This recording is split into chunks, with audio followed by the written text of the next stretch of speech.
Centro de Memória do município de Miguel Calmon, uma reflexão teórica e metodológica.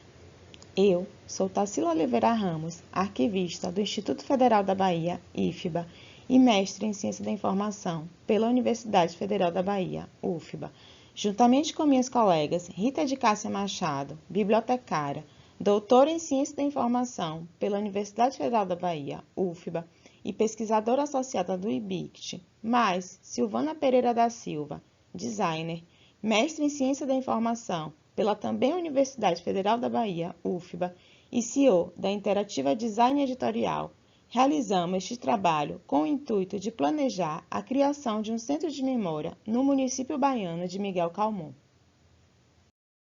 Para evitar o esquecimento e garantir a preservação da memória, consagram-se instituições memória, expressão usada por Legoff para designar instituições como arquivo, biblioteca e museu, ou lugares de memória, expressão consagrada por Pierre Nora como papel de guardião dos registros e, consequentemente, da memória. E para isso são necessários diversos mecanismos de tratamento técnico de organização. Sistema de recuperação da informação, preservação e difusão, aproximando assim a memória das tais instituições memória ou dos lugares de memória. Verifica-se na atualidade que têm sido discutidos modelos teóricos conceituais de interseção entre lugares tradicionais de memória, como arquivos, bibliotecas e museus, pois, segundo o vereador Debey, numa pesquisa de 2011, havia uma separação entre o bem cultural, o bem informacional e o bem documental.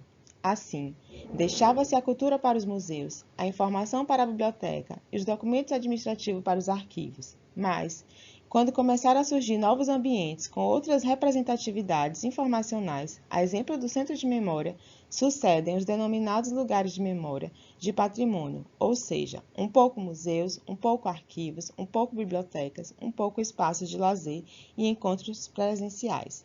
Debey, 2011, página 2. Por isso, para este estudo, foi necessário compreender o surgimento dos centros de memória e seus conceitos.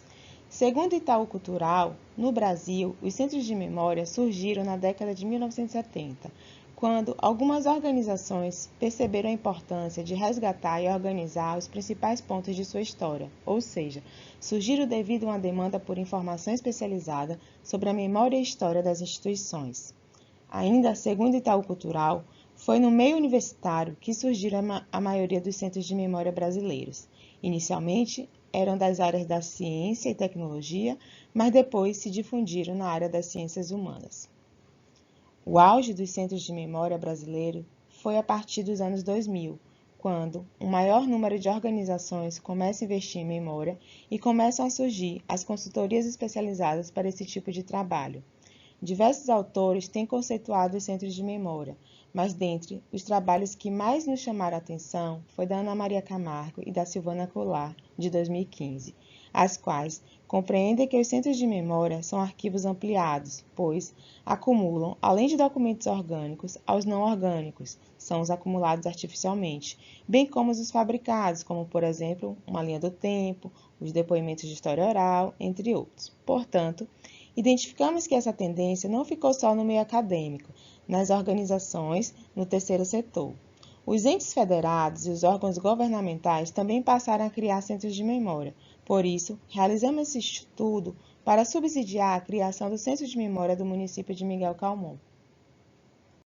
O município de Miguel Calmon localiza na Chapada Norte, a 368 quilômetros de Salvador, no estado da Bahia, com uma população estimada em aproximadamente 26 mil habitantes. Sua história começou na fazenda Canabrava, adquirida através de Sesmaria, entre o fim do século XVIII e o início do século XIX. Inicialmente, seus primeiros habitantes foram os índios Paiaiases, grupo dos Careris. Por volta de 1812, as terras passaram a ser povoadas por Valois Coutinho e Marcelino Miranda. Assim, foram surgindo os primeiros povoamentos do atual município. Com o tempo, os tropeiros e mascates criaram a Feira Livre, próximo a um pé de genipapo da Praça Canabrava, iniciando assim o comércio local. Em 1855, a fazenda transformou-se em um povoado, sendo elevada a distrito pelo decreto de 7 de janeiro de 1879.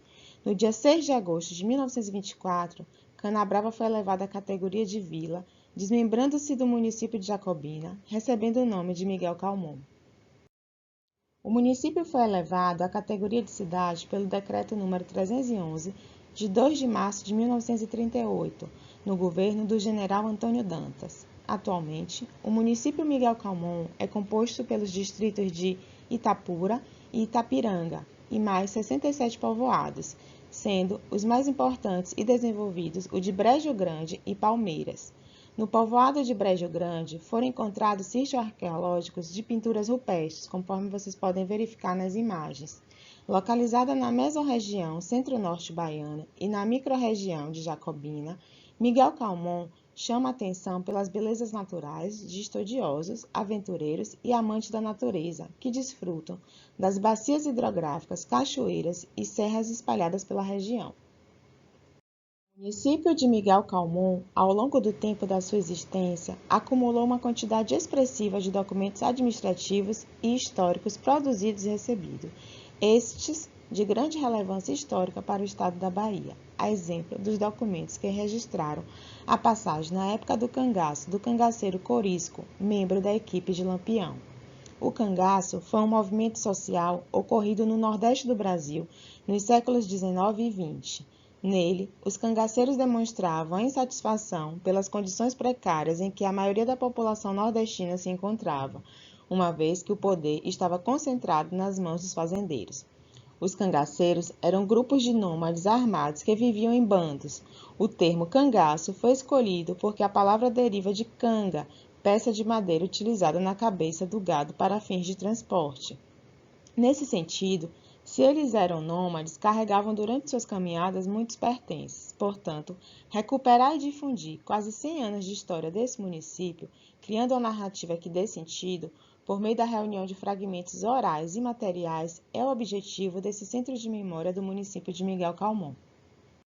Por isso, o presente estudo tem os seguintes objetivos: geral, reflexão teórica e metodológica para a implantação de um centro de memória no município de Miguel Calmon. E, como específicos, identificar definições e conceitos sobre o centro de memória, oferecer subsídios norteadores necessários para a montagem do centro de memória, orientar a seleção de documentos que comporão o acervo, difundir a memória do município.